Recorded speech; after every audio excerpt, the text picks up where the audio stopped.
Very much up for debate whether or not a show should happen today. I did a show Monday and Tuesday, and then I took New Year's Eve, New Year's Day off, and then I was like, I don't know, maybe. Factors that led to, yes, today should be a show. One, what else am I going to do? It's Friday, it's 10 o'clock in the morning, it's cold out, I don't want to go outside. My wife is working, one kid is sleeping, one kid is not home because he slept at his friend's house, one kid is watching TV, eating cookie cereal stuff, like, you know, the vacation cereal, like Cookie Crunch. It's from Aldi, so it's called Cookies. So he's got that, and then my wife's working. I mentioned that. That's one factor. It's like, what else am I doing between now and noon? Right? No, one is I haven't talked in days. I can't just pile stuff up for a week and then do a show Monday. I don't have that. There's too much that has to fall out of my mouth. It just builds up in my brain. I got to do something with it, so I'll give it to you. Even if it's like a surprise show and nobody tunes in, I don't care. I'm going to do it. It'll record. It'll become a podcast. It's fine. Another factor. Scott Wilson asked me yesterday, are we doing a show? And I said, I don't know. Because he comes out on Fridays. But there's, closing weekend of football coming up, of NFL. That's there to discuss. And then the Sabres have won 10 games in a row and look to make it 11 tomorrow. And I haven't looked at the standings today, but as of yesterday, we're in a playoff spot. So that's, something that has to be mentioned. Tied a franchise record for consecutive victories, I believe. Okay. You have my attention. And then, what was the others? The football game last night was unbelievable. The Ole Miss Georgia game. The first two games were not great. And RIP Ohio State's season after losing to Miami the day before. I didn't watch any of that because I was caught up in New Year's Eve festivities, which amounted to not much. You know what? It actually was pretty great, to be honest. Did not occur to me or anyone else in our household to make a plan for New Year's Eve this year. Just didn't cross our minds. Something about the holidays falling right in the middle of the week. Like the Eves were on Wednesday and the official holidays are on Thursday, and then Friday's just dangling there, and then it's the weekend again. I don't know. I cannot be the only person who has had no idea what day it is any day for the last week and a half. Right? So all that is going on. But New Year's Eve, I didn't watch Ohio State because this is a great idea, by the way, my wife's idea. You should steal it for your own family. If you want to make New Year's Eve feel special and feel like a party without having to involve other people, you don't have to invite anybody over. You don't have to do special cleaning. You don't have to go anywhere. You don't have to venture out in the cold or deal with weather. You don't have to shovel or snow blow. You don't have to make sure you take the truck because it's got the four-wheel drive. You don't have to worry about alcohol consumption combined with, it's not you, it's the other people. It's not me, it's everyone else. I don't want to be on the roads with you morons, So you don't have to do any of that if you just stay home. But a way to make it feel like a party is to have a snack dinner. And this was my wife's idea, and it worked great. Nothing we ate on New Year's Eve remotely resembled dinner food, but dinner was ready at 6 p.m., let's say, but it was dinner that extended all the way through until we were done with the night. Just lots of just appetizers all over the place. It was like being at TGI Fridays at happy hour or Applebee's or I don't know, just stuff you pick at. Many dipping sauces. I'm a big sauce guy. I like sauces. I like my options. But the mozzarella stick can go in the marinara, but also if you want to get a little wild, it can go in the buffalo wing sauce. And of course there were chicken nuggets involved because we have 3 boys. That's one of the little things. I didn't have a single chicken nugget. I didn't have a single nugget or a single fry, but there were vegetables and charcuterie, if you will. Cheese and crackers and pepperoni. That was dinner. It was awesome. And it made it so that there was no...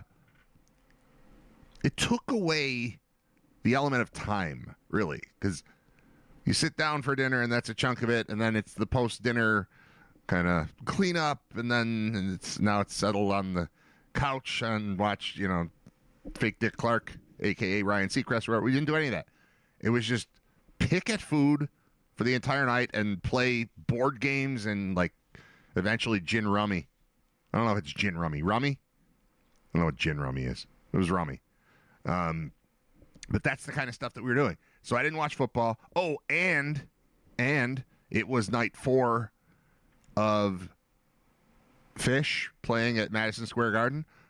All 4 shows available on the Sirius XM app. I wasn't in my truck, so I'll use the app. Bluetooth speaker. Phish played New Year's Eve in my kitchen as we sat around playing games the whole time. It was the best. Mott sticks pair well with blue cheese, I'm sure. Yeah, of course. Do whatever you want. So it was that kind of night. Didn't watch that football game, but it was during that I was listening to Phish, playing stuff, and my family put up with a full Phish show that started at about 8 o'clock and wrapped up at about 1:30 in the morning. We listened to the entire thing, and then everyone went to bed, and then I went downstairs and found YouTube video of some of it because it was amazing. It's perfect.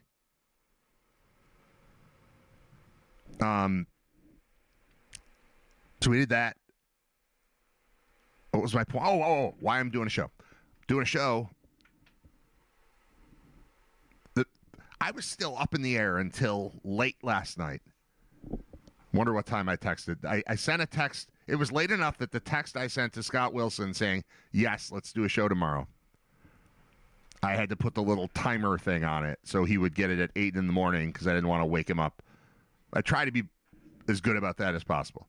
I have ideas late at night. I send text messages late at night, but I try to be respectful and schedule them instead of waking up Scott and his wife with his phone buzzing on his... he has told me he puts his phone away from where he sleeps, so he has to go out and get it. And then when I send him stuff, it buzzes, and then his wife wants to know what the hell's going on, and it's always me. So I scheduled it for 8 o'clock to tell him, yeah, let's do it. Here is the tipping point.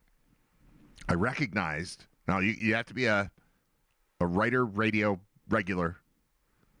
Are we calling that the Brad Pack yet? No, probably not. I'm obsessed with the numbering of the shows, helping me to tell the story in my own head of what show number we're on. Like if it starts with a 1, sorry, I always do it that way. If it ends with a 1 or a 6, that's a Monday show. If it ends with a 5 or a 0, that's a Friday show, and I can do the math in between there. So I'm like, hey, when was John Fuller on? Well, it was Thursday, so it had to be a 4 or a 9. And that, it helps.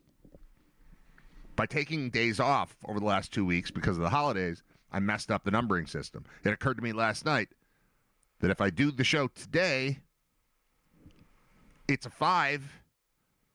5's a Friday. We're back on track. So that solved it. Even if I had nothing to say, and I've got a bunch of stuff to say, but even if I had nothing to say, just the fact that today's show is episode 235, it's a Friday, we're back on track, I'll start to know what day it is. Honestly, I blame the holidays, but I blame the skipping of shows for me not having any idea what day it is for the last week and a half. Skipping shows, the numbers are off. I don't have those notes. Typically, I get up, I prepare a little bit for the show, I turn the thing on, I do the show, then I get on with my day. But I know all day, hey, I did show 231 today. Must be Monday. That has been thrown off horribly by me doing only 2 shows last week. And then I did 2 this week. I did Monday, Tuesday. I do Friday. Now we're at 5. It went over the course of 2 weeks. So now I can't measure the length of how long I've been doing the show based on just the numbers. But the numbers are back in the proper rotation, and we're sitting pretty here. So today's 235, and that helps me. And I appreciate you being here and coming along for the ride. All right.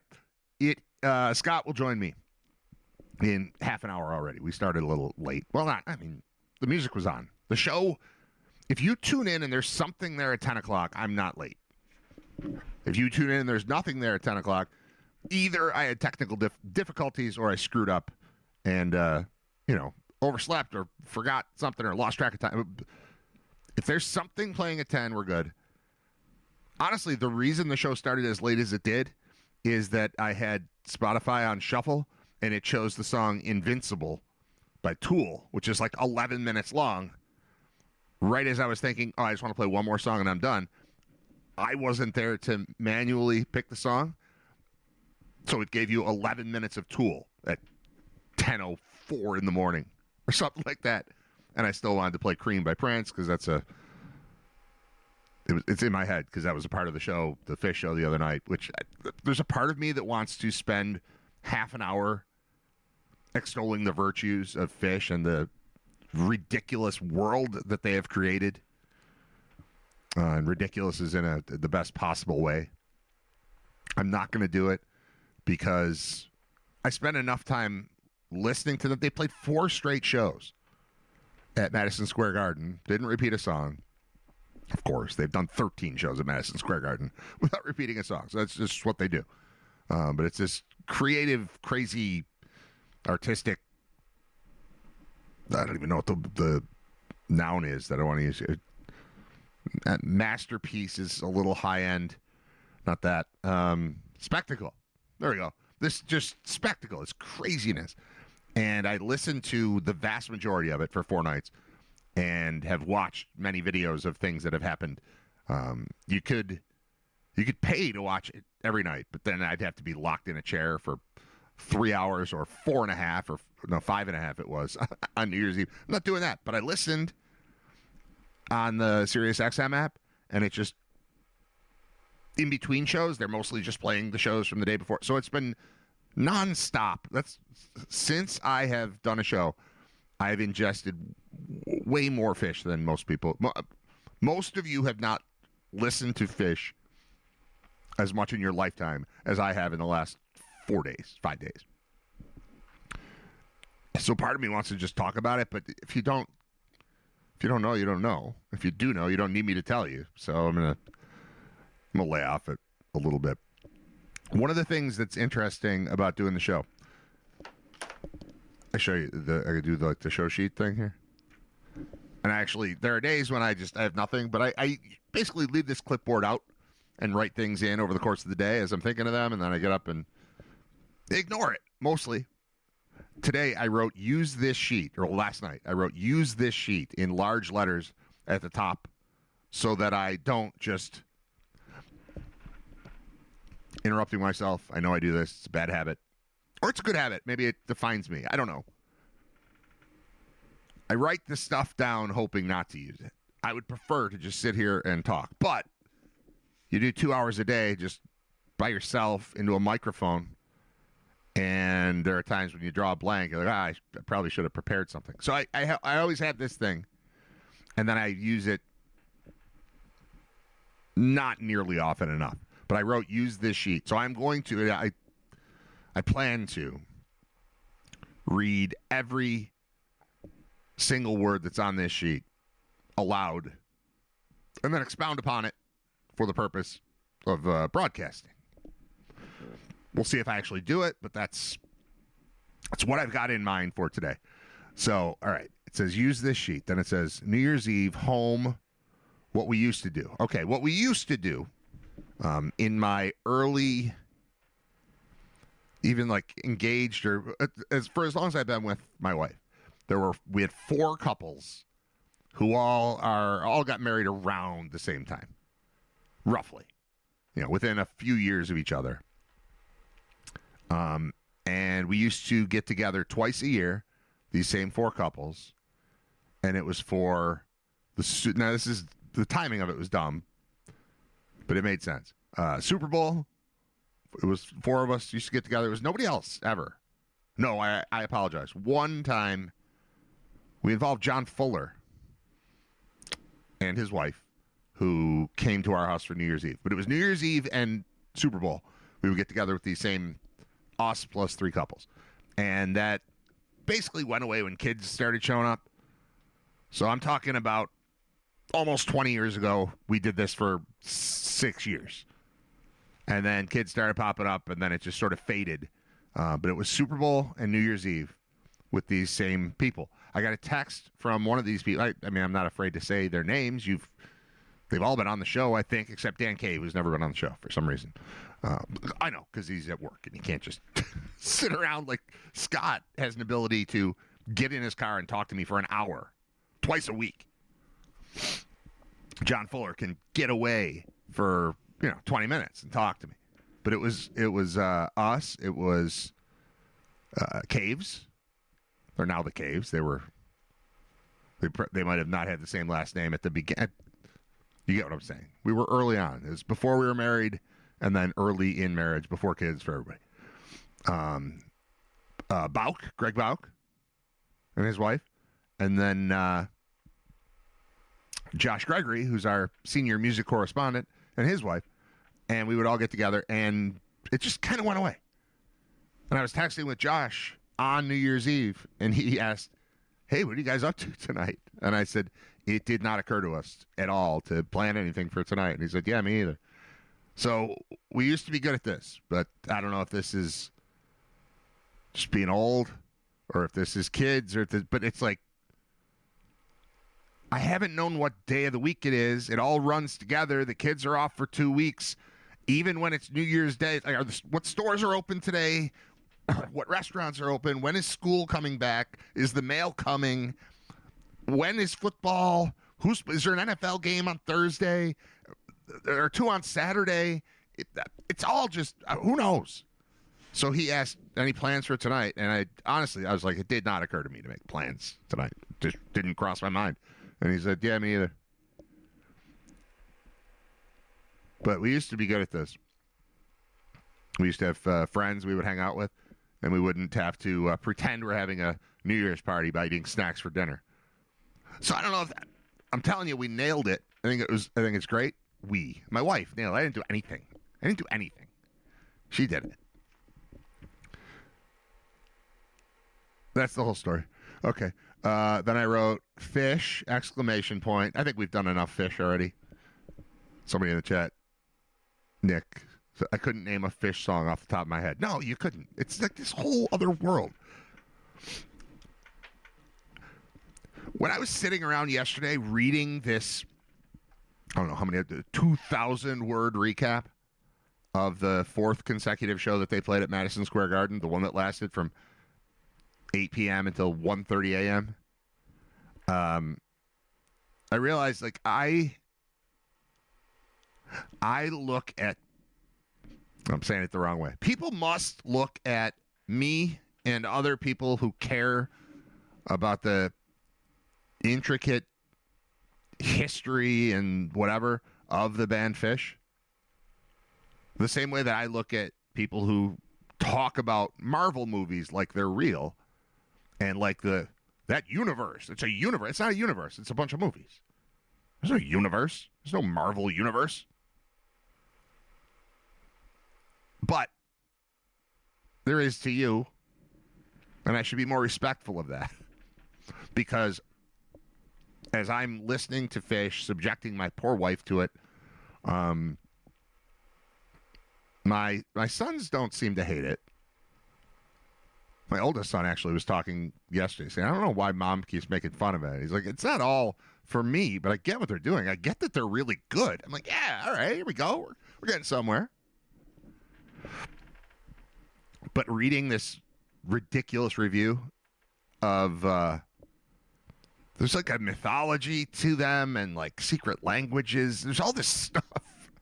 And I'm into it. It's not that different from being into Marvel or Dungeons and Dragons or who knows, K-pop Demon Hunt. No, not that one. That's just a movie. But you know what I mean? Like you can, Stranger Things. If I hear the word Demogorgon one more time, like I'm supposed to know what it means, I don't have a finish to that sentence. But like, I don't know what that is. And I've heard that word in conversation directed at me. as if I should know what that word means, and I don't, and I won't ever. And it's fine. It's fine that you like that, but you have to accept also that it's fine that I want to spend 5.5 hours listening to this band make it up as they go along while handing out free ice cream to people and covering Prince tunes. And like, you just have to, it's fine. We all like different things. And some of them are elaborately created art to be consumed by those who can appreciate it. I appreciate what Phish is doing. I don't appreciate what Marvel is doing. You might appreciate Stranger Things. All of it's fine. All of it's fine. We just can't.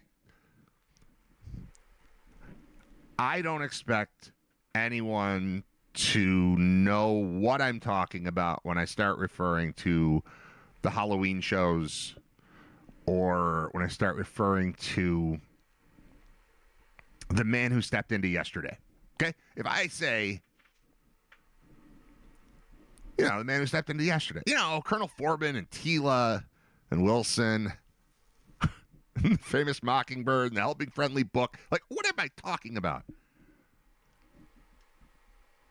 I was pushed away from Led Zeppelin because of the weird-ass, castle-y, dragon-y lyrics. And then I jump right into it with these nerds from Vermont, and I think it's great when they do it.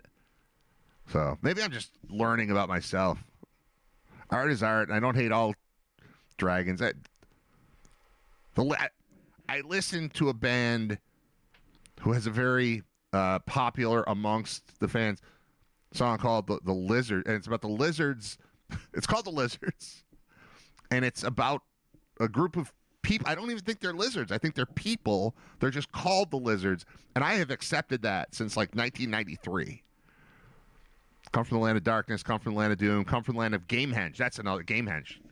Land of the Big Baboon, and I'm never ever going back there, and I couldn't if I tried. Because I come from the land of lizards, and the lizards they have died. The lizards they have died. Whoa, whoa, whoa, whoa, whoa, whoa, whoa. The lizards they have died. And that's cool to me. It's tough to convince somebody that Phish is all right. But my God, they're awesome. It was so cool. I would like I hope that the full video of this 5.5 hour show that I've already listened to fully once and then partially multiple times from 2 nights ago. I hope the full video becomes available. I will sit and watch it for 5.5 hours. I'll fast forward through there were 2 intermissions. Show probably went 4.5 hours. 4 hours. Probably 4 hours over 5.5. Over the course of 5.5 is what I'm trying to say. All right. Done with that. Brain Vault. Do I want to do that right now? It's 10:43. I have an announcement, and it will be further announced much more formally over the course of the next week.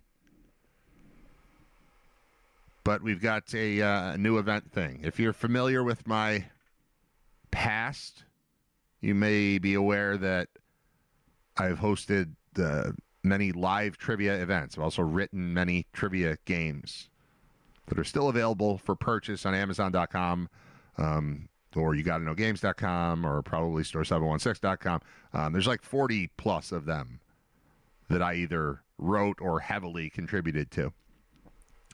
And I play trivia every Tuesday night, and I'm going to stop at this coming Tuesday. It's going to be my last time for the foreseeable future playing with my team. With your same people I've already mentioned. Cave, Fuller, Bob Gaughan is sometimes involved.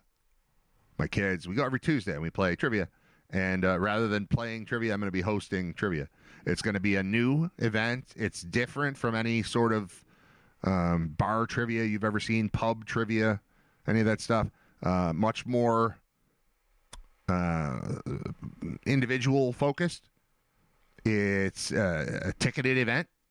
It's going to be at the Kaz in South Buffalo, which is, I've mentioned a couple times, but it's just a super cool, it's a converted bank, like a Art Deco bank that closed and has been converted to what is essentially a music space. But it's gorgeous in there. Just an absolute gem on Seneca Street near like Mineral Springs in South Buffalo. And beginning on January 13th, I hope I'm not screwing up the date. I haven't known the day in a while, so let me make sure, but 2 weeks. Come on, calendar. Why doesn't the calendar just open when you click the thing at the bottom? There it goes. Yep, Tuesday the 13th is the first scheduled event. I have not yet seen it posted on their website, so there's a chance it gets pushed back a week, but let's just go with the 13th, and if it's not the 13th, it's the 20th. Beginning on one of those, but I think it's the 13th. 7 p.m., I believe, will be the start. It's going to run from like 7 till 9, and it's going to be my vision of what a trivia night can be. Most of the fun in trivia is not necessarily how did I do, did I win? It's playing along. There's a thing that's thrown out there. You're trying to think of it. Did I get it right? You can watch Jeopardy without going on Jeopardy and have a great time.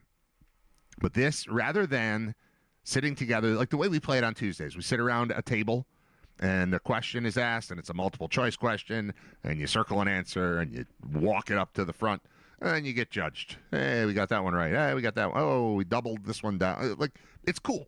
I like it. I've been doing it forever. But there's also a kind of a cooler aspect of putting a person on the spot. So the idea here is not to come with your team and try to beat other teams. It's to come with your group of people, group of nerds. Bring your nerds. You know, it's that type of thing. The people that like to watch Jeopardy and like to answer along will fit right in. There is a chance while you're sitting there that you will be called up onto the stage to answer questions under the lights, basically. And without getting, super over the top with these are the details of how it's going to work, this is not a come out with your team and try to beat another team so you win $20 for next week or whatever. This is come out, enjoy a show, a demonstration of trivia. It's half. What I'm picturing is more like a late night show, like a late night TV show combined with combined with the Gong Show, combined with Kill Tony, combined with I guess I wasn't fully prepared to lay this all out. I should have written down, like, I've got it written down in places because it's in, like, proposals and stuff. But 2 weeks from now, get ready. You're gonna hear a lot about this new concept. It's called Brain Vault. Part of the name, the vault thing, is that this venue used to be a bank, and, like, literally the coat room is a bank vault. The big heavy door with the bars on it and the wheel and all the stuff. It's cool. But fully lit stage, me hosting, panel of guest hosts. I've got one that I should say I've confirmed. I could say I've confirmed. I'm not going to say his name right now, but I've got a person who is in for, I think it's like 5 of the first 6 episodes as a co-host / panelist / helper / person with whom to banter. So what you're getting is it's kind of this show, except you come out to see it in person. You can eat, you can drink. I recommend both. And then you might wind up on the stage with a microphone answering a series of trivia questions, trying to win something. Maybe being specific and vague enough at the exact same time. All this is happening in a couple weeks. Brain Vault, Tuesday, January 13th is the first one. The plan is every week. And I'm looking forward to that. If you have interest in it, reach out to me, and I can give you some more details. If you have interest in, I should say this more often, interest in being a sponsor / advertiser in conjunction with that event, that weekly event at the Cas, let me know. And that also applies to the show that is a live stream and also a podcast and is growing constantly. We're at 245 episodes and branching out into new things. So I don't view this as a completely separate gig.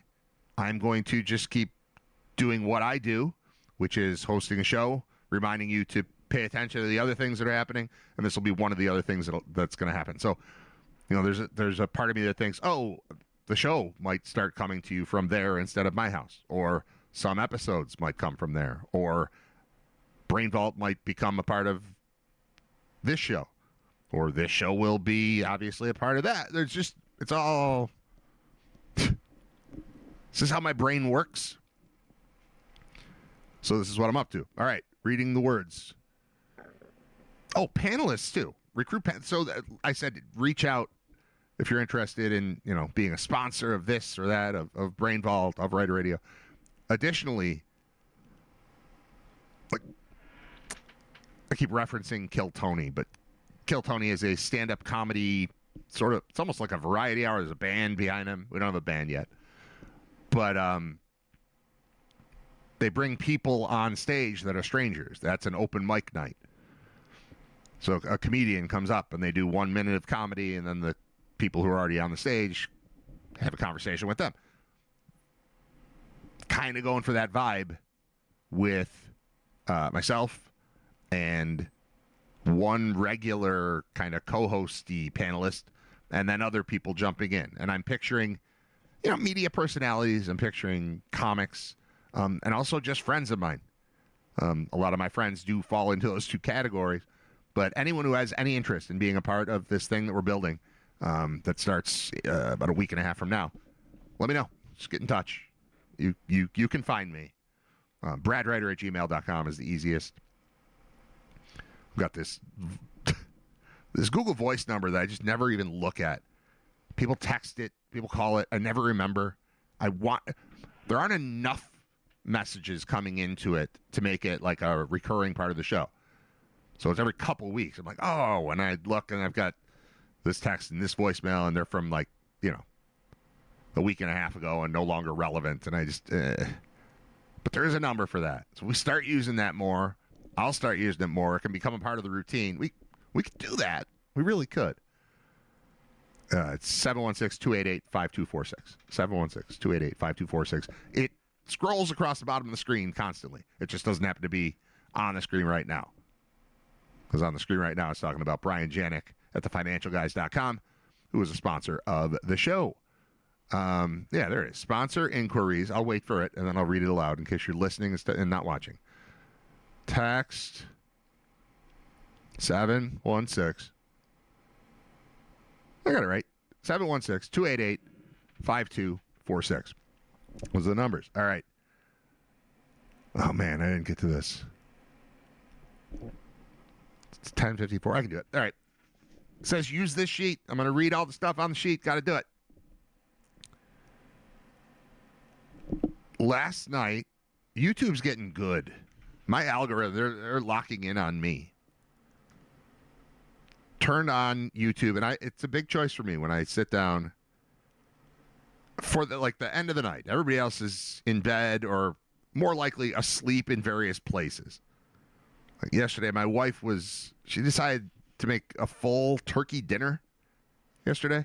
We did snack dinner New Year's Eve. We did full, from scratch, whole Thanksgiving dinner for just us yesterday, which was awesome. But it also meant she was tied up for a good portion of the day. And by the time everything was done, she sat down and was asleep within minutes. As I was trying to explain to her the coolness of the Ole Miss game and trying to explain the Lane Kiffin situation and how we're going to have, if Georgia gets knocked out here, we're going to have a kind of surprising national champion because Miami hasn't been relevant for a while, and Indiana being in it is crazy, and Ole Miss is there, and and Oregon's been there. I don't know that they've won. I meant to look that up. I've seen them in the championship game. I feel like I've seen them lose in the championship game. Although I do remember there was a play with a running back where it looked like he was down, but then he wasn't down because he was on somebody's back or he touched and then he scored. And I don't remember if that was a championship game. I should look it up. I've got a computer right in front of me. I should look it up right now. National champions that would have been like during the BCS era. I don't know, 10 years ago, something like that. All right. NCAA football champions by year. College football championship history. Sure. Okay. We'll use actual NCAA website. That's cool. Has Oregon won?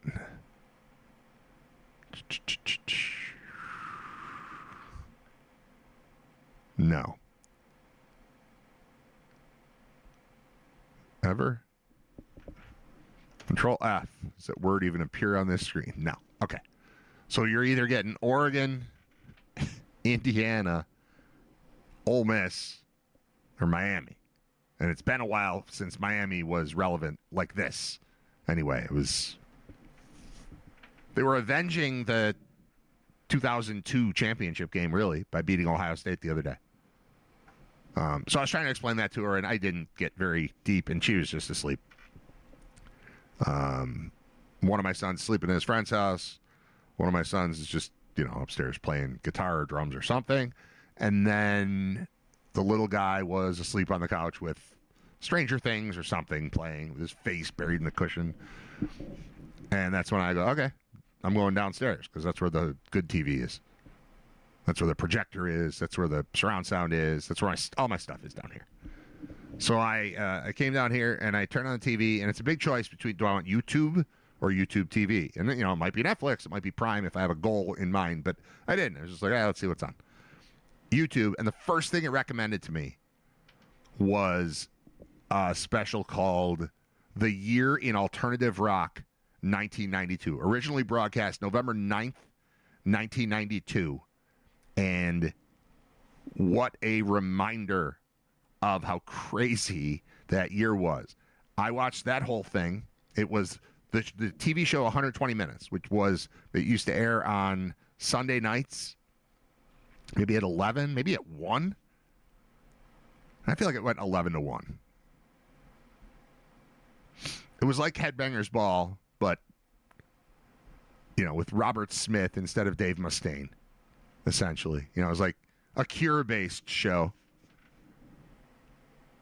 But once we hit like the crossover of, let's say, 9 Inch Nails, then I started liking both of those shows because they're playing Head Like a Hole on this one, but on that one they're playing Terrible Lie and they're playing Down in It and they're playing Sin. And, it was a good time to be alive. It was a good time to be in high school, approaching college. The Bills were going to Super Bowls. The music was switching, and it was incredible. I ended up watching this entire, I'm going to say, it felt like a documentary. It kind of was. It was a year in review done by 120 Minutes that aired in 1992.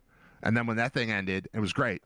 Then they had the Year in Rock, and that one was hosted by Kurt Loder and Tabitha Soren, which is the MTV News version of the same thing. There was some crossover. Some of it, you get a little more Madonna on the regular MTV version than you do on the 120 Minutes version. But it was a who's who of everything that shaped my brain in those years. It was just awesome.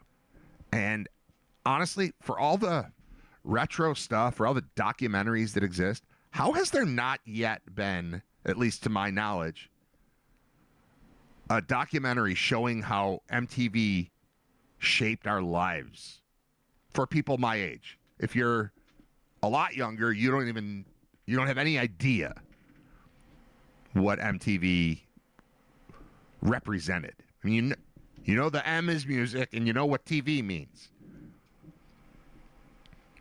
But the way that the entire culture was, to me anyway, defined by what happened on MTV in the early 90s, I don't think it could be. In watching these documentaries, and a little of it was self-serving, self-congratulatory, but they pretty much, MTV was taking credit for Bill Clinton being elected in 92. Like, I even heard the words, after 12 years of Republican reign. MTV assisted, Rock the Vote, and there was another one that was affiliated with that I kind of lumped together. But what music we heard, the festivals that were happening, the overall, the culture for teenagers, and I would imagine early 20s-ish people, was reflected in and defined by MTV. Where is that documentary about, like, when MTV ruled the world? How has that not been accomplished yet? I would think people who used to work at MTV would have already done this. Would have, like, people my age who long for the sort of monoculture that existed then, where a song became a hit and that was it. Smells Like Teen Spirit happened. That was an event. What's the last song that was an event? Maybe that one. Songs were events because everything went through the filter of MTV. And I don't know if that's good or bad, if this is just nostalgia, but I mean, it was an important shaper of minds. And now it's a network that has that ridiculousness show on it all the time. And that's all it is. It's crazy to me that went away. I felt like it would be forever. It was so important, it's so definitive, and gone. So I watched the 120 minutes special, which, by the way, when you take the commercials out, that show's not 120 minutes at all. And then I watched the Year in Rock. That one aired first on December 7th, 92. But essentially watched like an hour and a half times, whatever, probably 2.5 hours of just, hey, here's what happened in music this year.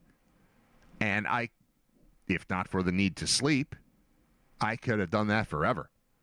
I could have left that on forever. They had an in memoriam segment. They only said goodbye to like 4 or 5 people. After watching, there was a CNN in memoriam that was fantastic from New Year's Eve. And I'm sure Scott and I will address this when he comes on in a few minutes. But after seeing this thing, it was like 4 or 4.5 minutes long. And it just, like, oh my God, I forgot about him and her. And then it was I imagine every year is a rough year if you just end it by looking at a list of dead people. Like, oh, that sucks. But MTV did not care about most things. They told me that in 1992, the following people died. First one they mentioned, Sam Kinison, Mary Wells, Robert Reed, that's Mike Brady, and Benny Hill. Like, all right, see it. Goodbye, Benny Hill and Sam Kinison. See you in 93. It felt almost flippant. Like, just very dismissive. Like, this year was fine. That's Mike Brady, Benny Hill. We're good. Kinison. Contrasting that with the list that I saw on CNN and that Scott saw too. I wasn't watching CNN. He sent me the link and I went through it and I was like, we should power rank these people. I was like, no, we shouldn't. And then I did. So coming up, I've got my top 5 deaths from 2025, and we'll see if Scott has his. All right. I've read all the words that are on the page. The next 2 words on my page are Scott and Wilson. So that means we play music, and then we're joined by both Scott and Wilson, who happen to be one person. And we continue in just a few. Should I say random? No, I'll pick something.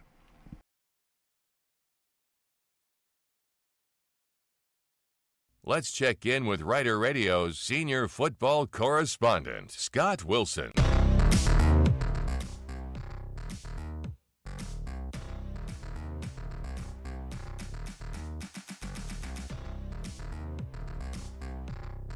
By request, a little Queensryche going out to Scott Wilson. Scott Wilson hates Queensryche. He thinks they're stupid. I didn't mean for a 7-minute Queensryche song to play right before Scott came on. It just worked out that way. What's up, man? What's up? I mean, I was feeling good. Now I got to start the new year with that. That's pretty good. That was something. It's a good song. That's the last was track. Was a silent ball sack? Nope. That was Eyes of a Stranger, which is the last track on Operation Mindcrime, the single greatest concept album in the history of music, which explains that there's a lot going on at the end of that song there. But you'd have to listen right from the start, which we'll do on the next show. You and I can enjoy Operation Mindcrime together. What do you think of that? All right. I got to bring up the screen with your face on it because right now it's you and me talking, but it still says Queensryche on the screen, and you don't want that. No. No, I don't want to be associated with that if I don't have to. No, look at that straight. How you doing? Well, good. Today's the day after the big college football playoff weekend there, or I guess not weekend, but whatever day, it was. New Year's Day. Nobody knows what day it is. It's fine. There's that, and combine that with the fact that for everybody else in the college football world, it's a massive day because it is the official opening of the transfer portal. So there's a lot going on in college football. I know, just starting with the fact that it has to be an absolute just 10 out of 10 blissful journey to be an Indiana football fan. Because they, coming into this season, were the losingest program in the history of college football. And now here they are, out of nowhere, like some random kid in Bloomington who got college football 26 and decided to take over. They're at the top of the college football world just instantly. They hired Kurt Signetti, and they've lost once since. It's unbelievable. Yeah. He has turned the thing around, and not only are they in the semifinals, they're out there hammering Alabama. And I know this Alabama team isn't even remotely close to the other ones that were in a big part of building the brand that they currently are. That's not the point. That's not the point. That was Indiana football smashing Alabama.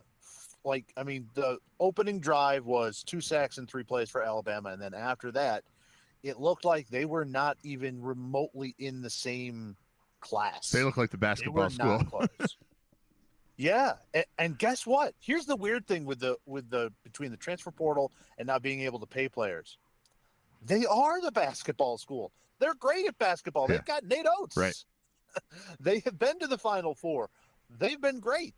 And I heard this early this morning, and I think I agree with it. If you were to stack those two schools as far as the best program, it would be 1 Indiana football, 2 Alabama basketball, 3 Alabama football, 4 Indiana basketball. It's unbelievable what has happened. And, as somebody who grew up in Syracuse and, saw every home game Donovan McNabb ever played and am now involved with Buffalo, I feel I don't like Indiana because of Keith Smart, but that's basketball. I have a very strong relation to Indiana football in that I know what that must feel like. I can only imagine. Can you imagine if the Bulls just beat Alabama by 5 touchdowns in the Rose Bowl? It would be orgasmic. It would be unbelievable. So for the losingest program until this year, they're no longer the losingest program. I believe that passed this year by a couple of games to Northwestern. But Indiana was the worst of the worst. And now here they are at the very top, and it's an exhilarating run. My oldest son is a big Alabama fan, and he is coming around to the fact that, geez, most of my life was Nick Saban, and Nick ain't there anymore. Right.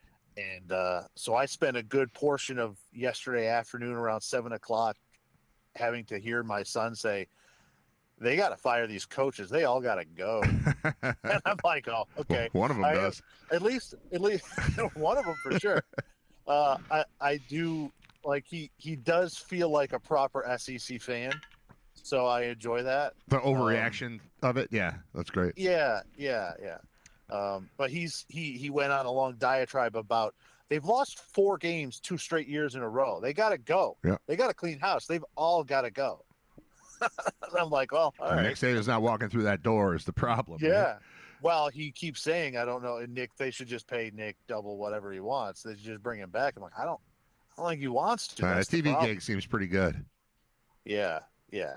And honestly, I think it looks like he kind of likes it. It does. He's and I think grown it's into surprising him how much he likes it. Yeah, and he's been good on it too. Like I like all of it. I've got a story open on my screen where it's Nick Saban thinks he can fix college football, but nobody will listen to him. And I'm interested in going through that at some point, maybe while you're here.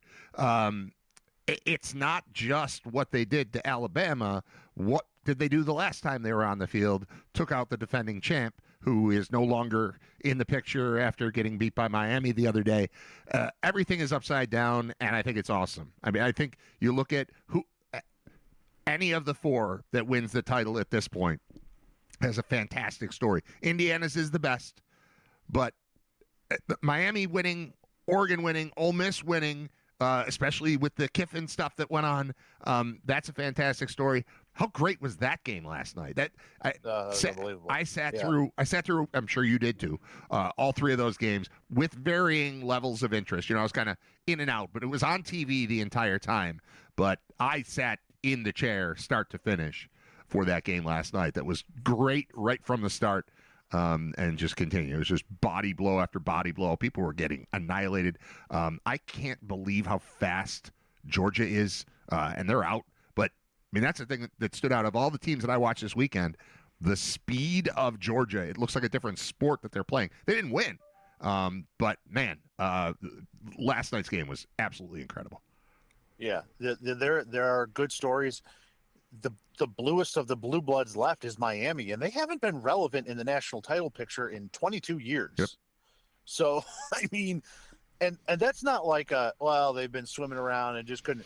They have been off the radar, just completely off the radar. We're talking about, like, not that long ago, they lost in a bowl game to Louisiana Tech. Yeah. Like, they've been gone. They had a 2-year And stretch now where all it of a kind of sudden- felt like, hey, maybe they're coming back. And then that faded, and now here they are. Yeah, and now you got Michael Irvin all coked up on the sideline, taking his belt off. He's a mess.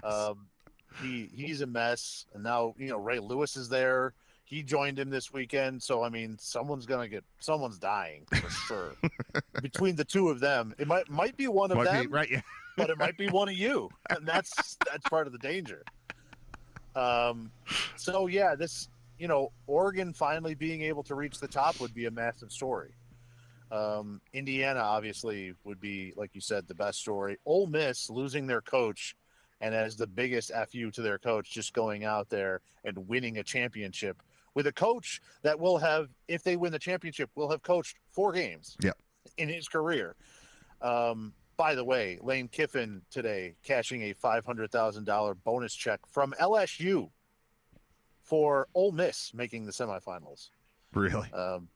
Yeah, that's a good deal.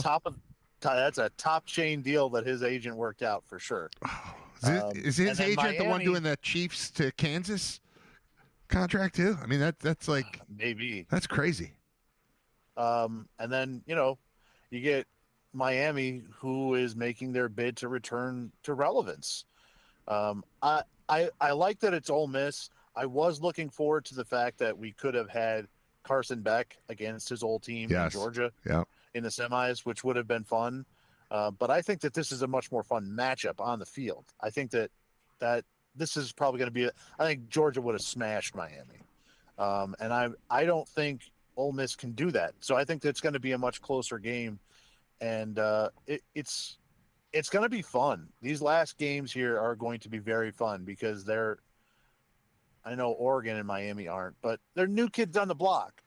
This isn't the Blue Bloods. This is why, and this is the biggest argument for the tournament is, how many times did Ole Miss or Oregon or some of these teams finish with the same record as the Blue Bloods, but get left out of the top four?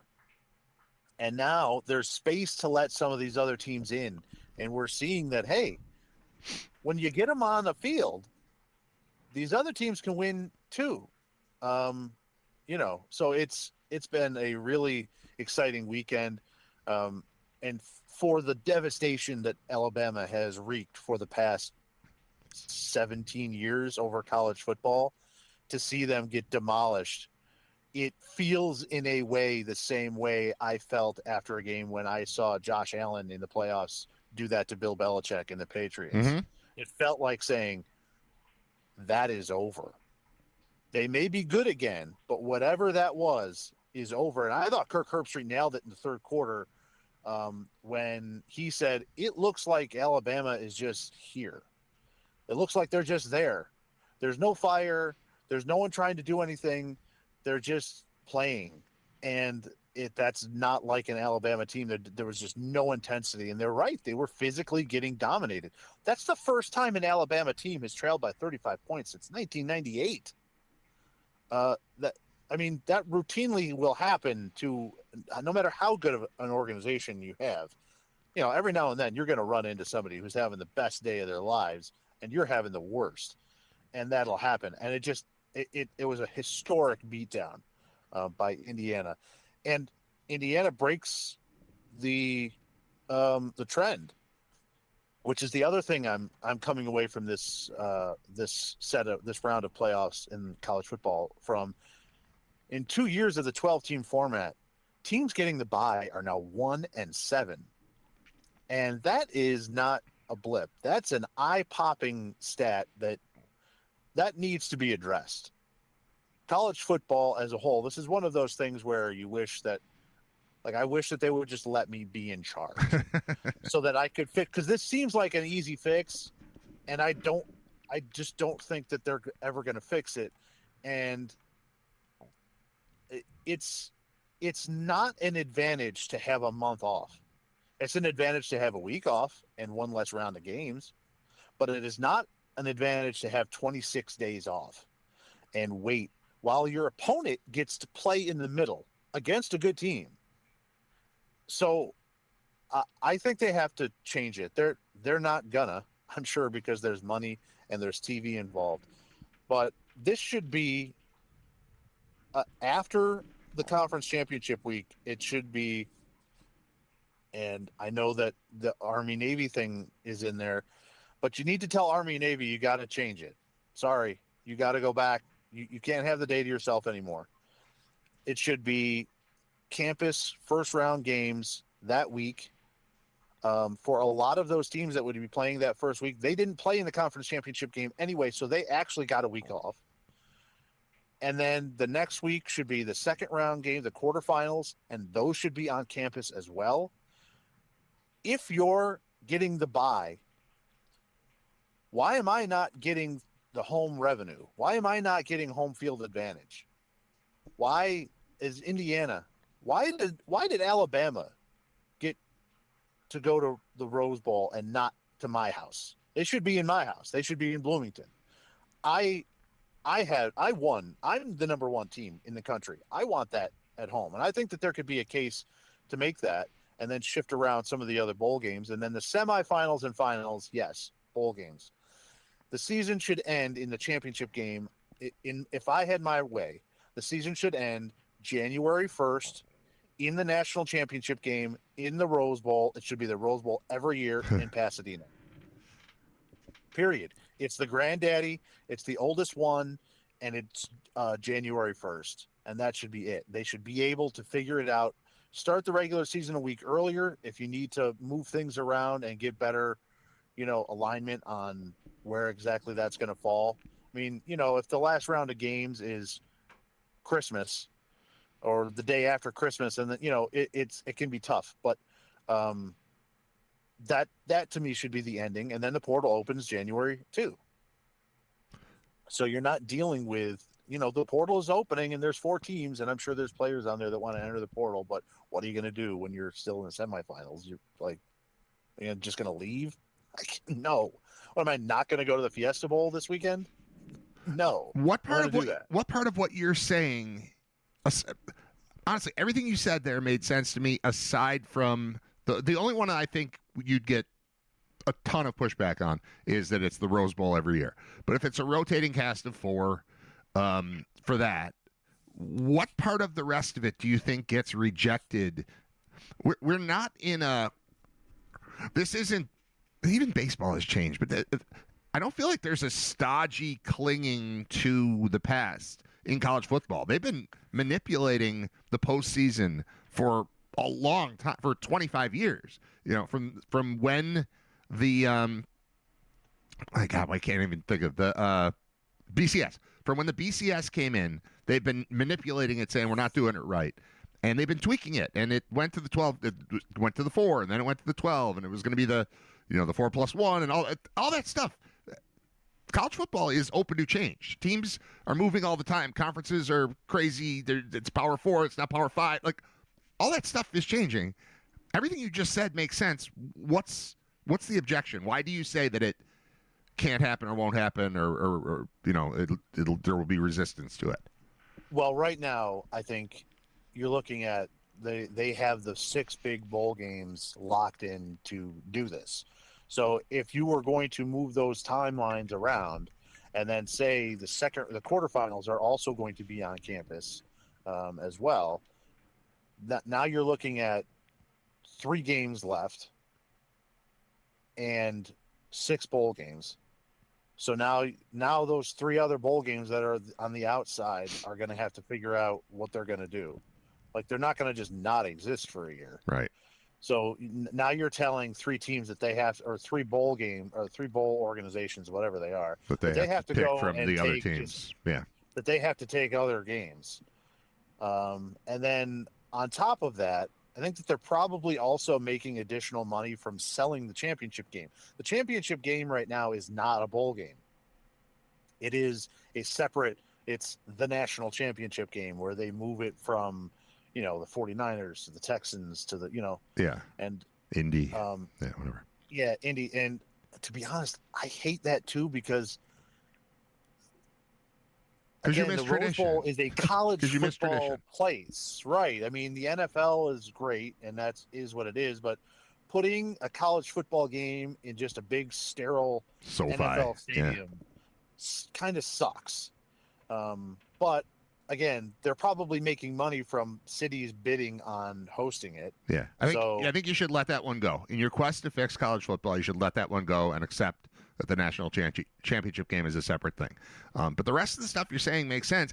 Here's where it's weird. I'm trying to explain to my kids, and they're not, dyed in the wool college football. They weren't born into your house, so they haven't been raised on it in the same way. But you know how many times over the course of the last week I've had to answer the question, is this a bowl game or a playoff game? I'm like, well, it's both. Okay. And then the next one is just a bowl game. They're like, all playoff games are bowl games, but not all bowl games are playoff. And like, they're on competing networks at the same time. It's very confusing. And in a world where it's all that confused, I feel like we could stand to make it slightly more confusing while also straightening it out, if that makes any sense. So like, everything you said, aside from locking it in at the Rose Bowl, which I don't think is possible, everything you just said makes sense to me. Who do we talk to? Mark Allnut? Can Mark Allnut fix it? I guess maybe I could email Danny White down in Tennessee. Yeah. But Danny's all about money, so I don't know if he's ever going to look in the favor of tradition over cash. But don't you think there's more money to be made if you do it the right way than there is by just saying, no, we've got these agreements, and like, it can be figured out if we take all the best teams and have them play each other in a way that makes more sense, in a way that makes the sport make more sense. There's money to be made in that. Like, that's the whole thing. We're trying to make it better, and better equals more money. So I don't know. I don't think anything you're saying is crazy. It's just a matter of getting it in the right hands. Well, The I idea is mean, in the right here's hands. something. Would that first game yesterday, would that have looked the same? Would that have been the same game if Oregon has to go to Lubbock and Texas Tech doesn't have to go to Miami to play Oregon? They could just play at home. Yeah. I think they're probably going to lose, but I think it looks drastically different. And to be honest, that's the best season that Texas Tech has ever had. That's the best team that they've ever had. And Texas A&M got a home playoff game, but they don't get one, even though they made the top four. It doesn't make sense. And I get why they're doing it now. They're keeping the traditional bowl structure, which I appreciate. I appreciate that they found a way to keep the Orange Bowl alive. I appreciate that the Sugar Bowl is still a thing, even though it's a quarterfinal. But we can shorten up the time here. We can shorten up. I think part of the distance between these games is to allow places to sell the tickets to make sure that people are going to the games.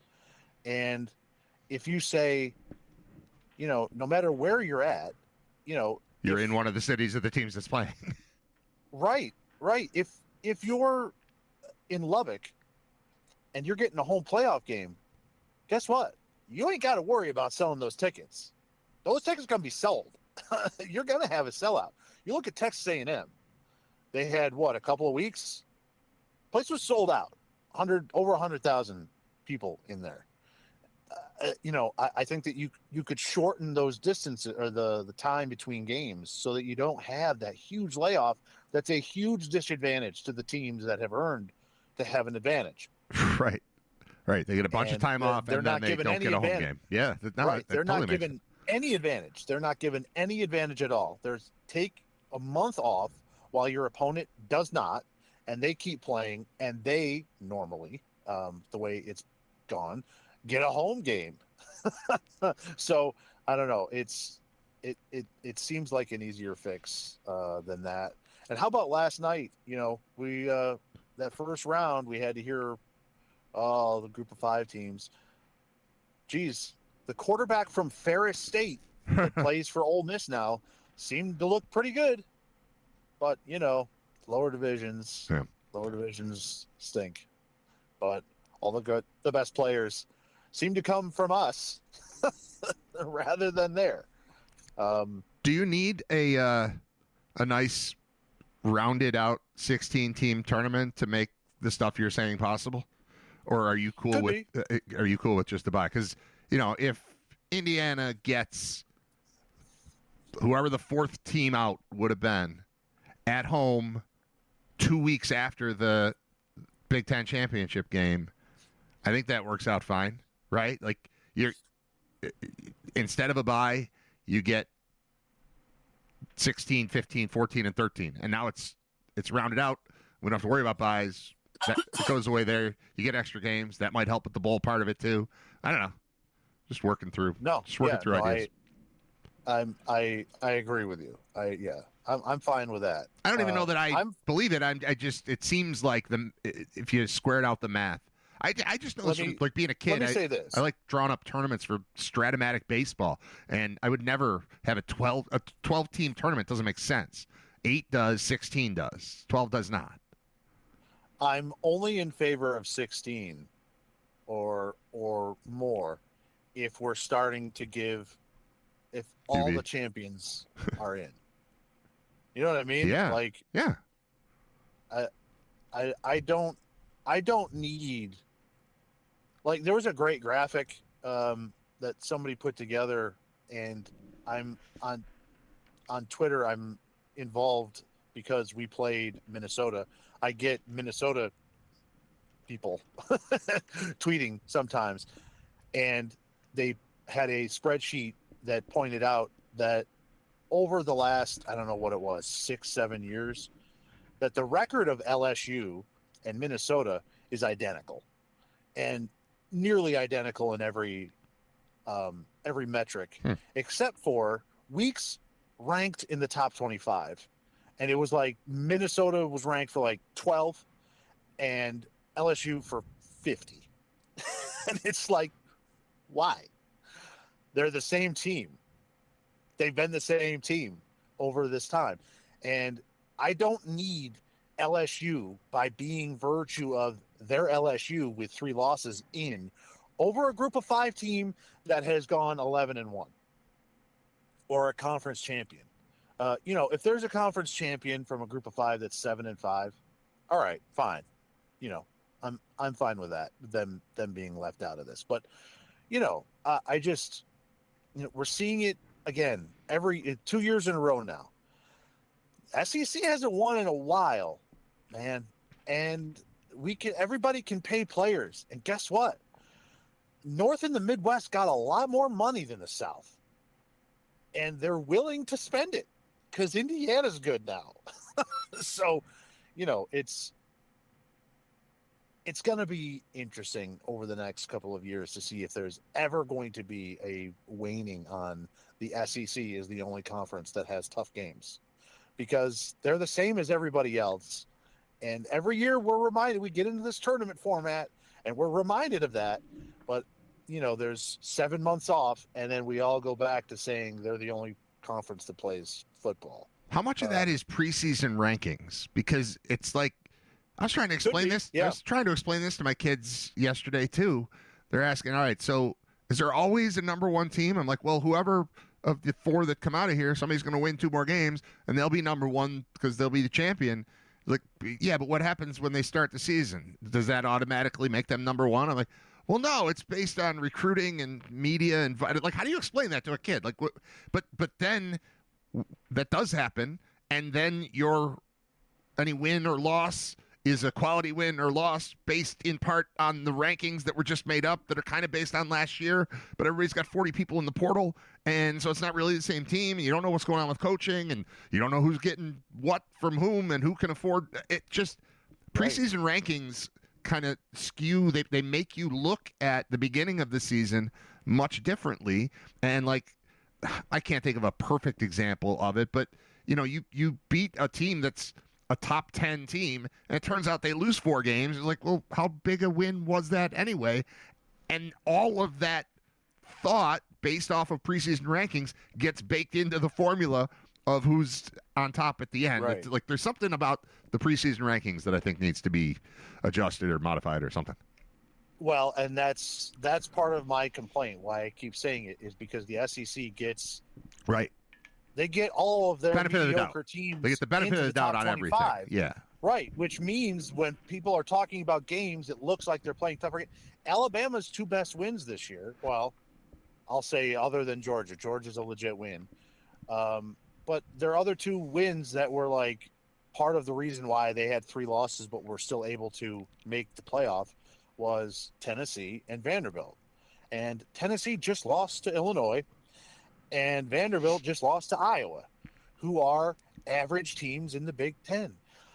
Because those are average teams, and that's like, oh, if you were in the SEC, you couldn't do it. Yeah. No, it's the same thing. We got to play Illinois and Iowa, and you got to play Tennessee and Vanderbilt. Like, this year, they're the same thing. And every year, it's like, oh, the SEC is so tough. They've got 9 teams in the top 25. But why? They shouldn't. They shouldn't have that. That's not true. And it just has become kind of this self-fulfilling prophecy for them every year. Yeah.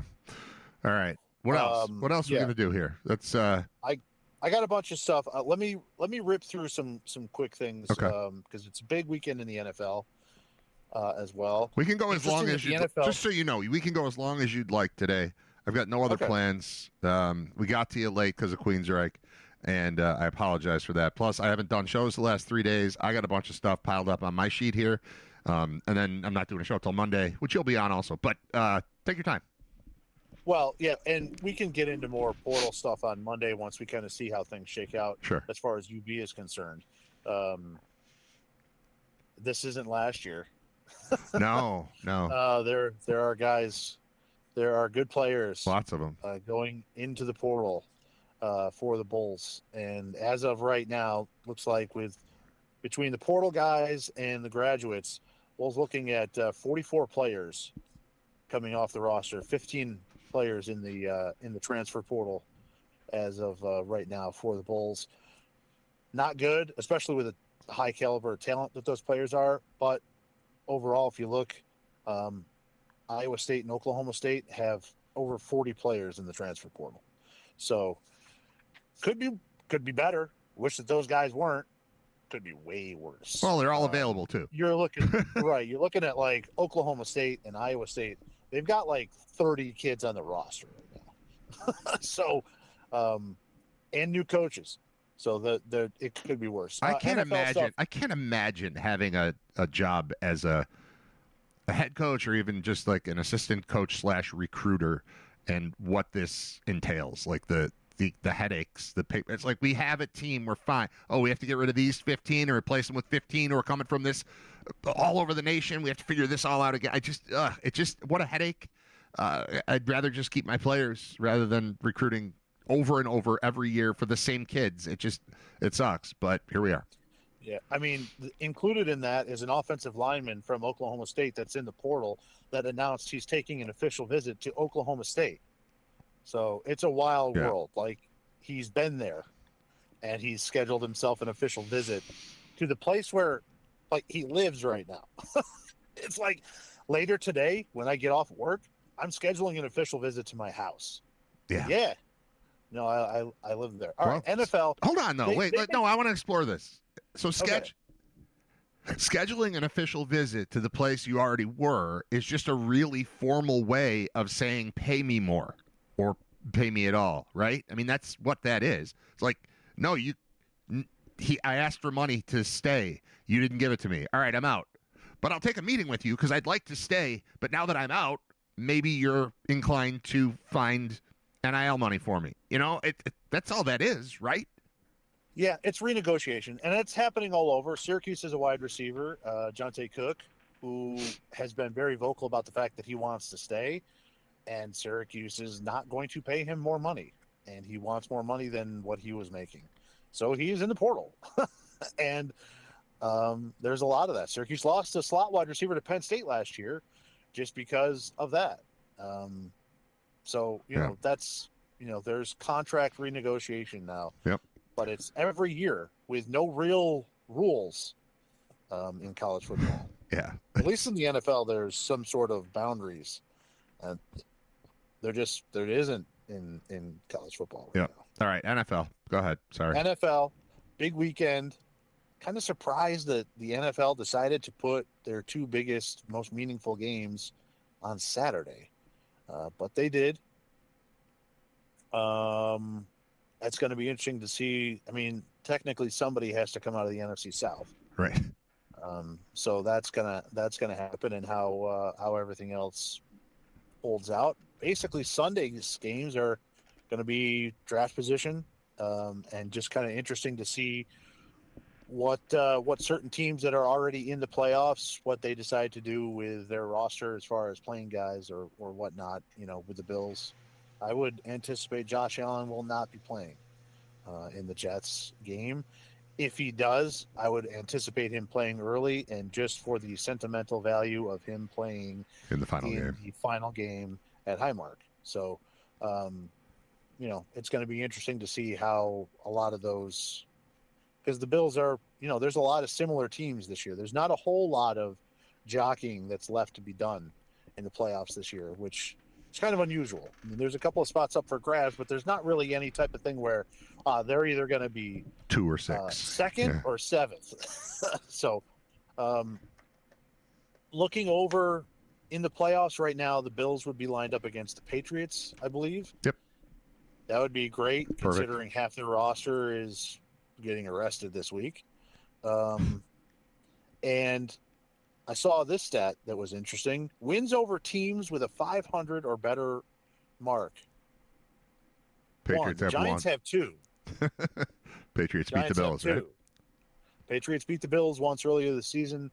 So I appreciate what Drake May has done. I appreciate what the Patriots as a whole have done. Still a whole lot of questions for me around that. And that to me is the best matchup for the Bills. Yep. I know it's always tough going to Foxborough, but I mean, you could end up with some type of crazy weather or something, but Sure, yeah. I, You could I get that still in feel pretty Pittsburgh, good too. about. Yeah, no, I love that matchup. I love, you know what? If they can take out, if Drake May in year 2 can take out Josh Allen in the first round of the playoffs, I'll just nod and respect that and say, all right, we'll get you next time, because Josh is going to be here for a while. I think May's going to be there for a while.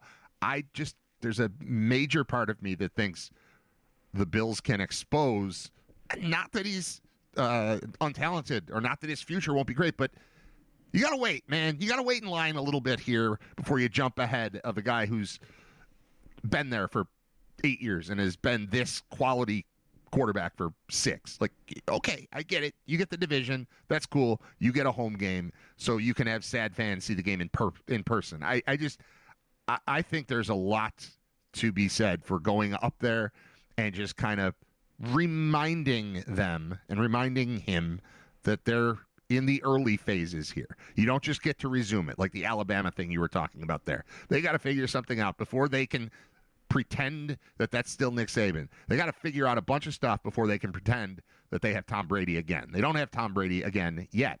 Not saying he couldn't be that, but he ain't that. And Josh Allen is that. So let's see you do it in the playoffs. I shared with you my frustration a couple of days ago about the Giants winning. Oh, yeah. And then how they've done that. Like, this is their thing now, where like the last 5 years they win in week 17 or 18 and completely screw themselves out of Drake May, all these players that they could have had. And I came across some similar feelings from Falcons fans and down in Atlanta. Where'd you find a Falcons fan? Yeah, right. I've never met one. There are still some. Okay. How about this stat? Over the last decade, the Falcons, just regular playing, 53-78. The Falcons' record when they are mathematically eliminated from the playoffs is 12-4. That sucks. I mean, they are great as soon as they're out.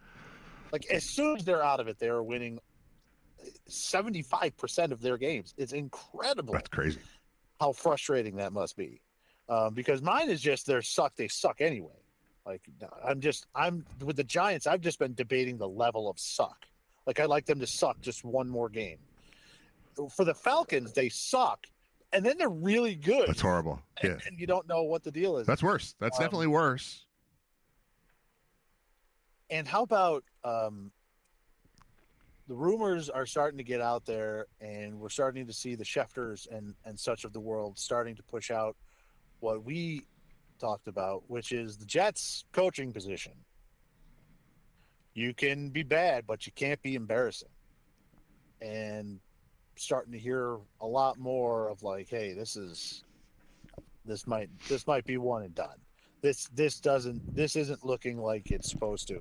And I came across more stats that you will enjoy about Jets misery. Okay. Are you interested? I am. I real quick want to connect it to like the Jared Mayo thing. Like, right. It was one and done, and it was we tried it, and we've got a history with you, and we think you've been a good leader for the team, and this is embarrassing, and you got to go. And they turn it around completely by bringing in an actual coach, and that might be the situation with Glenn too. Okay, go ahead. I want the misery. Teams since 1970. AFC East championships. New England has 22. Miami has 13. Buffalo has 12. The New York Jets have 2.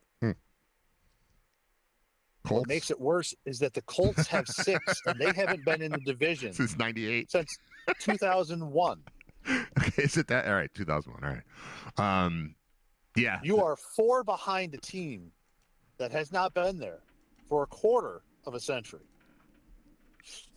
That's terrible. That sucks. 98 is when they drafted Manning. That's why I had that number in my head.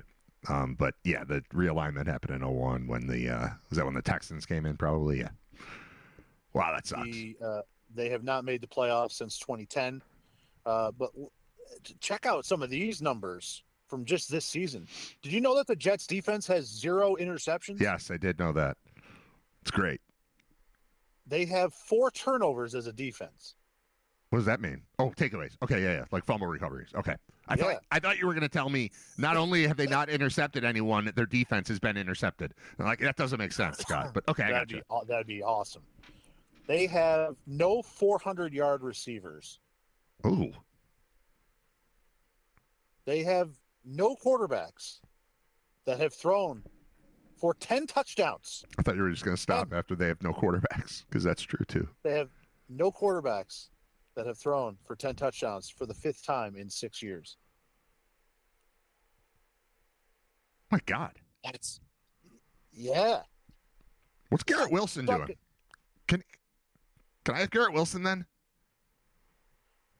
They are the first team since 1972 to lose by 23 points or more in 4 consecutive games.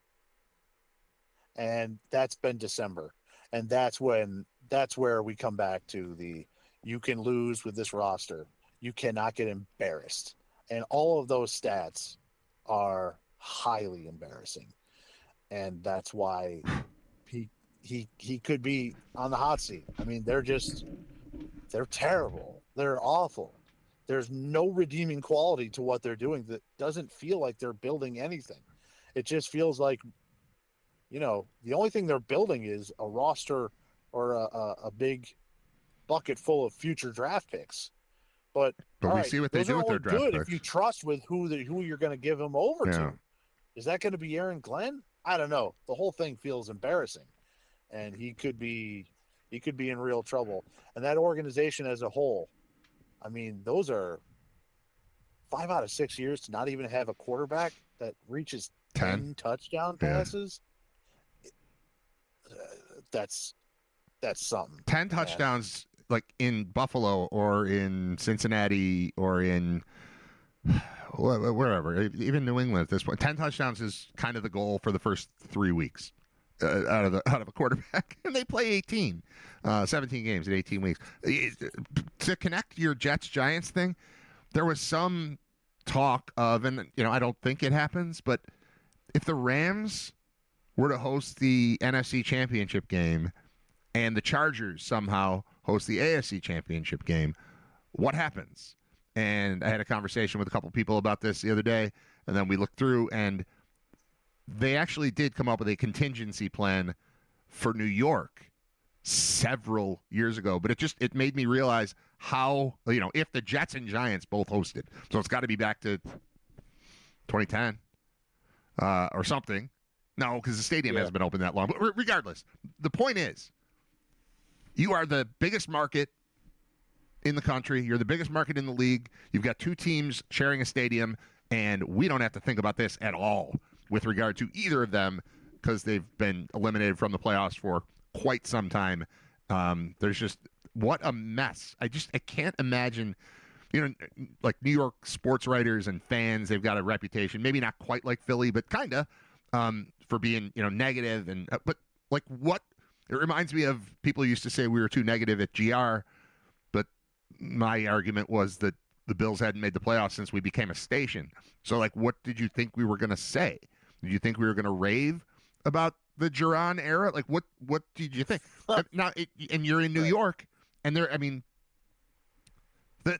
league headquarters is there, and you've got this massive stadium that hosts 2 teams, and none of it matters at all to what else is going on in the league. It's just 2 irrelevant franchises in the biggest market where the league headquarters is just crazy. So I'm with you on the Aaron Glenn thing. Like, you can't just dwell in embarrassment. You can dwell in mediocrity. You can't dwell in embarrassment and expect the world to just keep turning. Something's got to happen there. Right. You bring back a former DB and you get no picks. I didn't even think of that connection. That's gross. I mean, I forgot about that one. Yeah. That's pretty bad. That shit's embarrassing.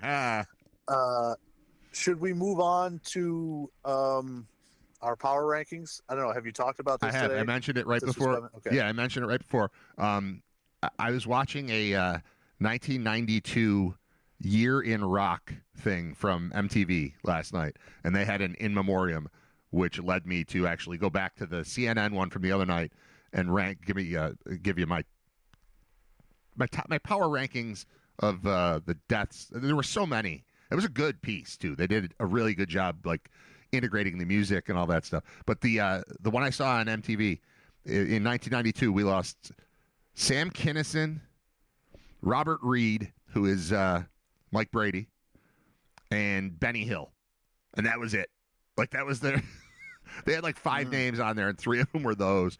But this other one, how do you want to do it? Because you sent me a link to the CNN in memoriam that aired on New Year's Eve, and you said it's really good. And then you suggested we power rank it, and I said good idea.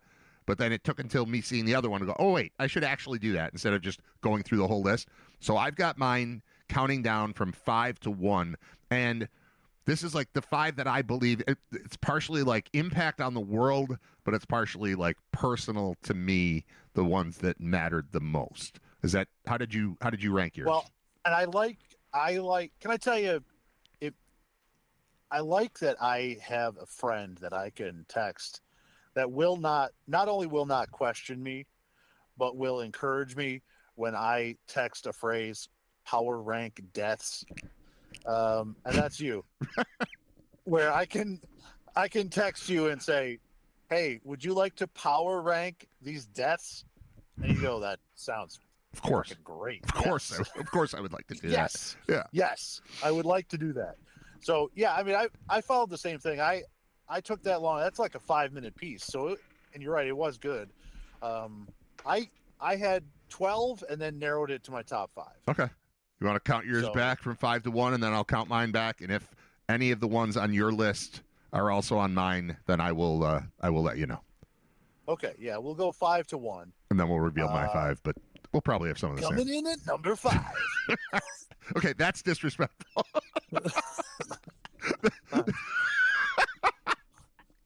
I thought we could do it tastefully, but you can't go Rick Dees on me. All right, go ahead. Coming in at number 5. Number 5. My number 5 is Jane Goodall. Okay, I didn't have her. She made my top 5 because,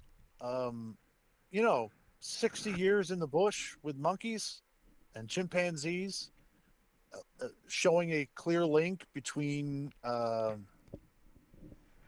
that these creatures that we consider just kind of wild animals and how similar they are to actual human life is cool. It's important.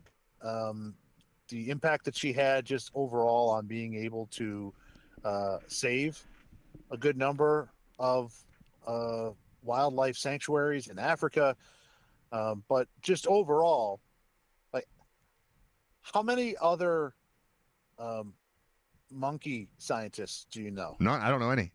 Not. She's the best of all time. Yeah. She's the goat of chimps. And, chimp goat. She's the chimp goat. And, if you actually look through, being able to see that chimpanzees have similar family life and they fight wars together just like we do.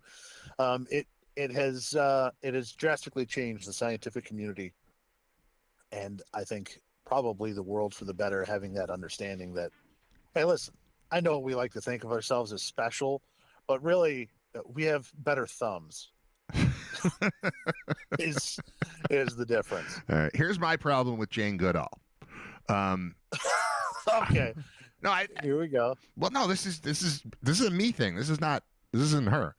I've always confused her with Jane Seymour, who played Dr. Quinn, Medicine Woman, Dr. Quinn, late in her career. Right. I pictured both of them in the jungle. I also merged the two of them with that movie Nell, and that's Jodie Foster. That's Jodie Foster. Yeah. This should not bring her down in my rankings, but it does because she's always confused me. So I'm cool with her being your number 5. I didn't have her on my list, but it's in part because I confuse her with Dr. Quinn, Medicine Woman, and it's just, I jumble them in my head. So that's on me. That's just me sharing a little info about what it's like to live in my head. Okay. Number 4. Number 4. 4. Number 4. I went music, and I had a bunch of the musical names there, and I ended up going with the person that I just felt like um, made the most amount of songs that I like. Sly Stone. Ah, I think good. he had. I think he had a massive impact on music when he came. I think his story is interesting. Of like he, as a kid, was just a music DJ, and then ended up saying, "I want to make music too," and then did that. And the number of songs, like if you ever just put on a mix of, just have somebody thumb through 5 seconds a piece of all of his songs, it's staggering how many of them are great and are just universally loved. Or just Uh, known. Just known. right, just known in general. He had a big impact on the music at the time, the way the music industry went, and then just got really into drugs and lost his mind, and we lost out on so much of that. So much more music from him, but his story is very interesting. And when it came down to him, Ozzy Osbourne, Brian Wilson, I eventually was like, I think Sly's, I get Pet Sounds and I get the Brian Wilson thing. I do, and I understand how important Ozzy was for metal. But Sly made more songs that I like. Fair. So I'm taking Sly Stone. All right. I will I'll jump in with my number 5 is a 3-part mess. You got to drop a few names in there. I had music at number 5 also. And I had honestly, the first name I wrote down was Rick Davies. I think Supertramp is just this very unique sound, and I love all of their songs too. And when they pop up in movies, it always makes it better. There's something about that vibe as kind of a soundtrack to my life. I remember Breakfast in America as a kid. It's confusing. I didn't really understand it. I still don't totally understand it, but there's something about that vibe. So Rick Davies was lost. I had Rick Davies / Ozzy / Brian Wilson all together as my musical thing there at number 5. So, okay, we're back to you at number 3. So you cheated. I didn't cheat. You just named a bunch of people. I'll take Brian Wilson then. If I have to pick one, I'll take Brian Wilson. I only picked one. I picked Brian Wilson. I just didn't give you all details on everything. I'll take Brian Wilson of the 3, but I wanted to talk about Rick Davies and how Supertramp music is just super unique to me, and I like it. So, forced to choose one. I'll take Brian Wilson, but honorable mention to Ozzy and Rick Davies. Number 3. Number 3. I have Dick Cheney. Oh. Dick Cheney's the first ever vice president to basically be president. He got us into Iraq.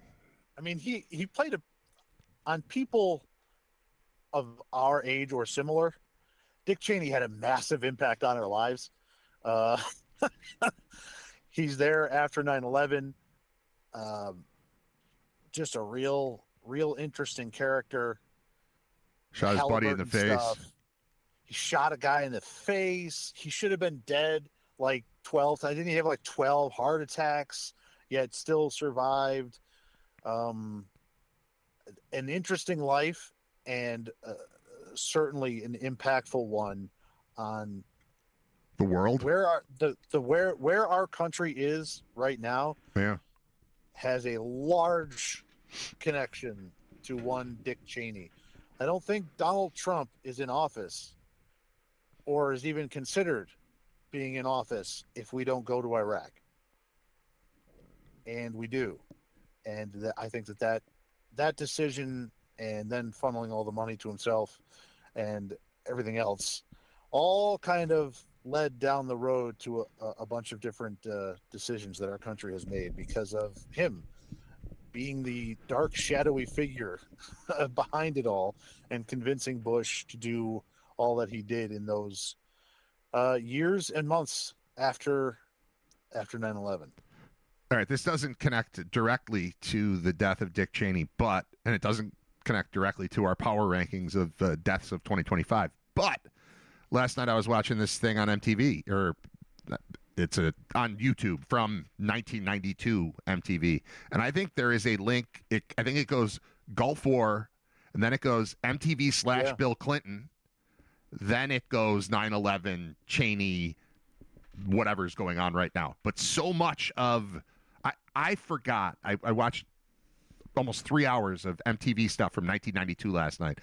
I forgot how much, and I was the exact right age where they were doing Rock the Vote, and we got to get out there, and we got to get these people out of office, and Bill Clinton was riding that thing, and he was coming on MTV, and he vowed to come back on after he was president, and all of it. It was connecting with young and then old stepping back in, going, no, get these kids out of here with Bush and Cheney, Bush W and Cheney.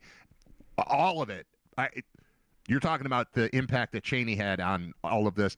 I think I was reminded yesterday how much MTV impacted the timeline of the way that everything is going on right now. MTV is no longer relevant to our lives, but it is relevant to where we are right now, which is, I just thought that was interesting, and it seemed to connect. All right, number 2. Well, yeah, Cheney was Department of Defense during the first Gulf War. Right. So yeah, no, I can totally see that. And then should probably throw in there that MTV shut down their music channel this week. They are out of the music game forever, and their last video was "Video Killed the Radio Star." I did not know that. I mean, it ended the same way they started. I didn't know they were still playing music at all. They had an MTV music channel where it was just where they were showing music videos, and they shut that down. Wow. So, all right. Anyway, number 2. I have Gene Hackman. Gene Hackman played in a number of great movies. I like Gene Hackman. I like Gene Hackman movies. I like the fact that he's the coach in Hoosiers. And we had great discussions about him earlier this year. And I think for my top 2 here, I do have to admit the way in which they died did play a factor. You know, walking around your house for a week, and then deciding to die. To me, that's notable. Yep. And that plays a factor into it too, to build a little bit of an aura for him. So I went with Gene Hackman too, the head coach of the Hickory young men, winning the Indiana State Championship. Championship game. I have a feeling that we have 1 and 2 flip-flopped because I had Hackman 1. And I'm not going to reveal my 2 because I'm pretty sure I know what you're about to say with 2. But I've got other people to kick in here after we conclude with yours. Okay. Hackman, the thing about Hackman is that if he's in the movie, it is instantly credible. So it could be a comedy, and he's just kind of hanging out off on the side, and he just pops in. You're like, oh well, this is a real movie because this guy's in it. And I don't want to say he played the same guy and everything because he certainly didn't, but he brought I keep going back to the word credibility to everything where he was on the screen. I think that Hoosiers Normandale in Hoosiers is his defining role, and CNN thought so too. They put that in their in memoriam thing, and that's maybe the purest. Like if you want to mainline Hackman, I think that's probably the movie to watch. But you think about all the great things, whether he was the lead or part of an ensemble, he brought the gravitas, if you will, but credibility to everything, and that's why I had him at 1. But it's a toss-up here with who I'm assuming you're going with here at number 1. Well, yeah, at number 1, I'm going Rob Reiner. Yeah. I really thought about it, not trying to take recency bias, into it because it just happened. But, unfortunately, you do have to factor in the fact that in Hollywood history, the way Rob Reiner died is going to be a massive part of Hollywood history. Like, it is brutal. It sucks, and it's going to be part of it. And that aside, Rob Reiner was a part of several of the biggest and just kind of define-worthy pieces in their time period. That what I just said doesn't make any sense, and it sucks. What I'm trying to say is he was in or helped create the biggest pieces from their time era. If you look at the 90s and the Sleepless in Seattle and When Harry Met Sally. when Harry Met Sally, You Can't Handle the Truth. I keep saying that because I keep forgetting the name of A the Few actual Good Men. movie. Few Good Men. But then also going back to All in the Family, like that's the most important sitcom of that era. Yep. So he has a number of those, and the work that he did, and the type of guy that he was. I had to put him number one. He, if Hollywood and movies and television are the most important mediums that shape our lives now, he was one of the best all time. So he's my number one. All right. I have no argument. I had Hackman one, but Reiner easily could. I was trying to avoid recency bias too, and I get it. You right after he died, you said if you take every genre like that he participated in, there's a chance that he was a part of the best one of that. Like, defining. Stand by Me. Stand by Me is definitive coming of age thing.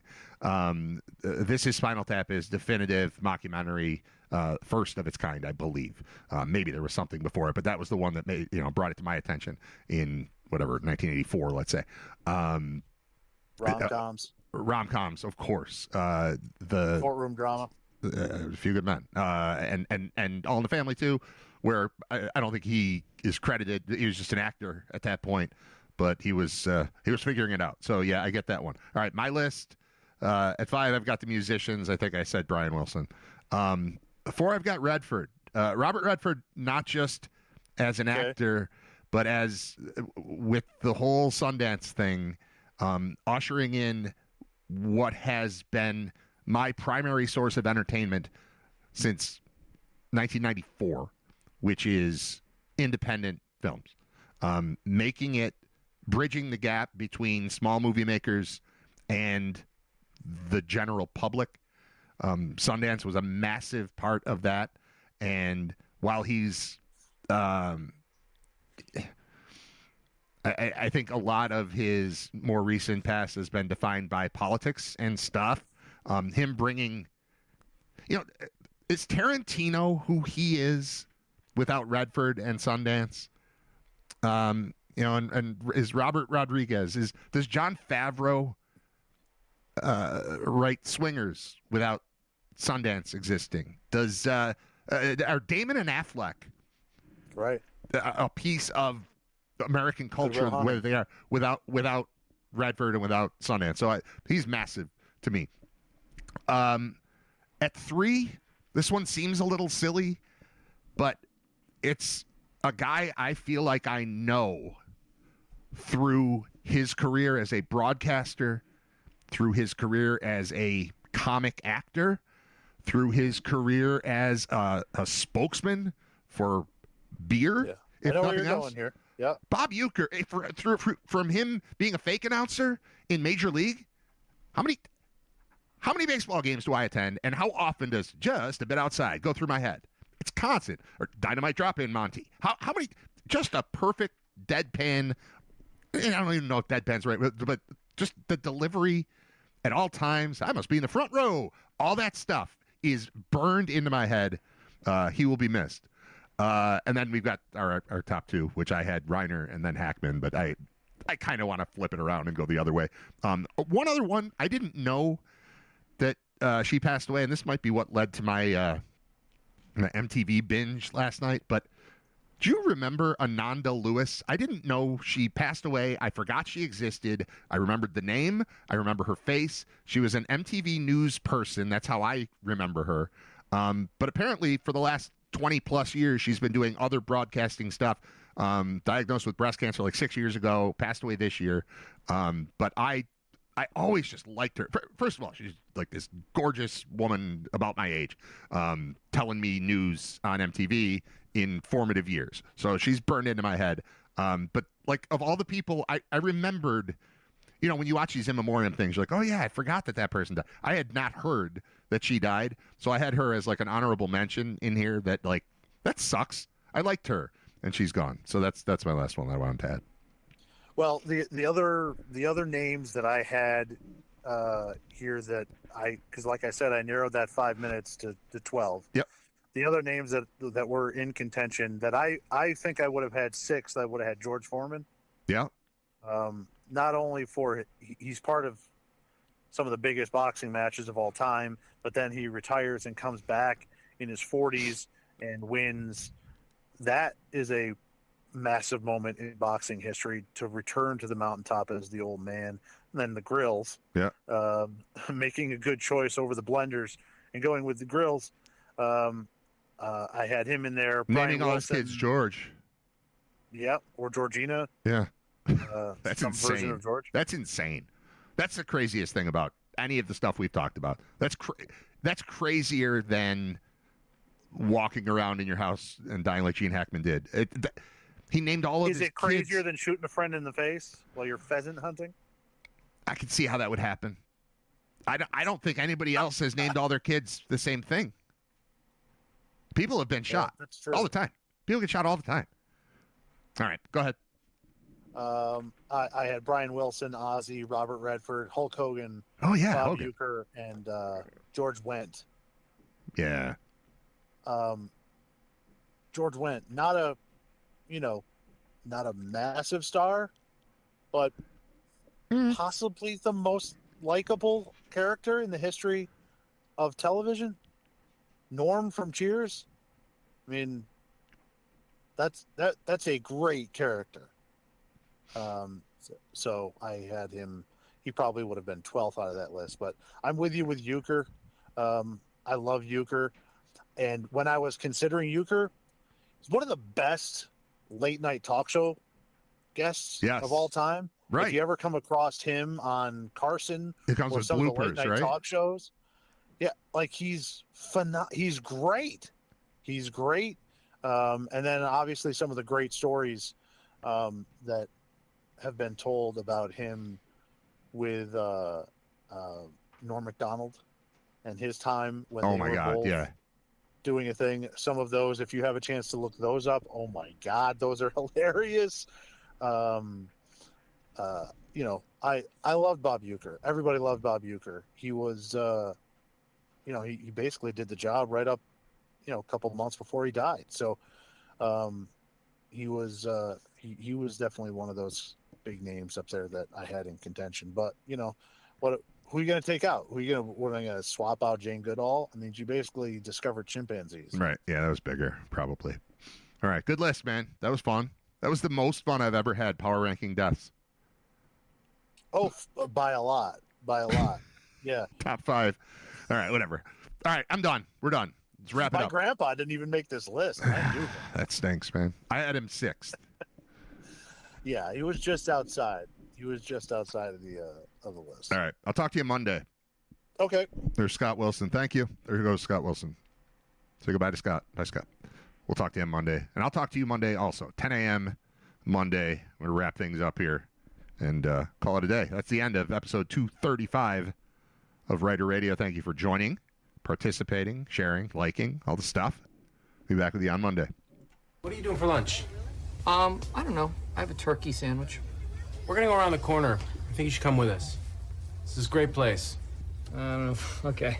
We brought you a shirt. Will you get out of here? Will you get out of here? Will you?